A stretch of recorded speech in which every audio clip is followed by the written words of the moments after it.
guess what? Now we're talking in the 70s. 2, count them, 2 overnight devaluations.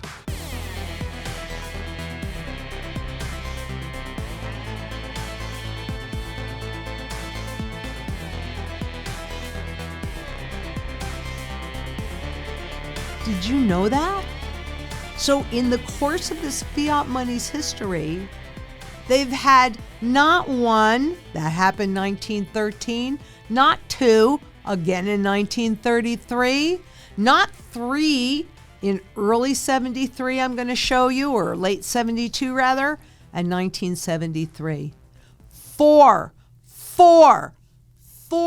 overnight currency revaluations in the U.S. You think it hasn't happened before because they don't want you to know this, but that is just history. The first overnight devaluation was at 10%, and now I'm going back to the 70s, but the first overnight devaluation was roughly a 10% devaluation. Not super noticeable. And the real next move, more than 10%, and that was just barely more than a year later. The revaluation wasn't about increasing gold's value, not at all. It was about devaluing the dollar to reflect its declining purchasing power and to help the U.S. manage its growing trade deficits and inflation. Because if the dollar is weaker against other currencies, it makes the goods that we export seem cheaper. Even today, the U.S. Treasury still lists gold at $42.22 per ounce on its book, which is why this new American Eagle has a face value of $50. You can't buy it for $50, but did you ever wonder why? Because officially, gold is still held at $42.22. When asked what the devaluation has to do with gold, well, look at this. This is out of an article. And here's what they say. Inasmuch as the United States is no longer willing to back dollars with gold, these changes are largely political gesture. Yeah, because nothing is supposed to change. But geez, Louise, in the same article, what did they say? But the price of gold in the free market for such things as filling teeth or earrings or space flight equipment has risen to approximately double the old official price. Wait, what? Did you see what they did in one article? Because this is what they do all the time. They say two absolutely opposing things that causes the reader to have cognizant dissonance, which means they're confused, and most of the time they do nothing. So this was a tool to get the public to adopt it and accept what was happening and not do anything about it. Plus, we had Federal Reserve notes. Everything looked the same. But frankly, everything was very, very different.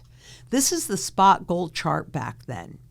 This slide shows the spot gold price rose from $40 to $100 as the spot contract was just beginning to test its wings. Along with a shift from a fixed peg to a free-floating system, so a fixed peg from Bretton Woods 1948 to 1971, all currencies were in lockstep because they were pegged directly to the dollar, so there was no fluctuation. But in 1971, they created free floating, and that's when we got the dollar's value against the euro or the yen, etc. Right? That was a new thing in the 70s. At the same time, the then just economist Alan Greenspan wrote prolifically about the importance of the gold standard. And so he said, in the absence of the gold standard, there is no way to protect savings from confiscation through inflation. There is no safe store of value. Of course, once he became Fed chair, he kind of changed his tune, and then he did his famous Fed speak to confuse and hide what was really happening. And he just talked in circles, and nobody could understand him, so that was Fed speak. It's a type of activity which forces economists like ourselves to be acutely aware of the fact that our actions have consequences. And it's crucially important for us to try to determine in advance what those consequences are. And that is a challenge which I must say to you is, as I said to the president before, it's like eating peanuts. You keep doing it, and you never get tired because the future is always ultimately unknowable. Clearly, wise leadership from the Fed has played a very large role in our strong economy. But what I'm really hoping is that you recognize those same patterns that is happening today. Those cryptocurrencies and how they're created and managed, that programmable money, that's like Fed speak. As I said to the president before, it's like eating peanuts. All it does is confuse you. People don't understand it. Well, when you don't understand what's happening, how many times can you be lied to? Do you think you might be taken advantage? Has the global de-dollarization movement been stopped by this Genius Act that seeks to create that new artificial market for dollars and treasuries? Well, we're certainly about to find out. But the BIS, the Bank for International Settlements, which is a central banker's central bank, they tell us, again, I remind you, that unlike currencies, unlike debt, which is simply a claim on foreign governments or institution, gold kept at home is not subject to political manipulation, and it is the only financial asset that runs zero counterparty risk. And frankly, those are things that are very, very critically important today, don't you think? Today, we are on a new monetary path.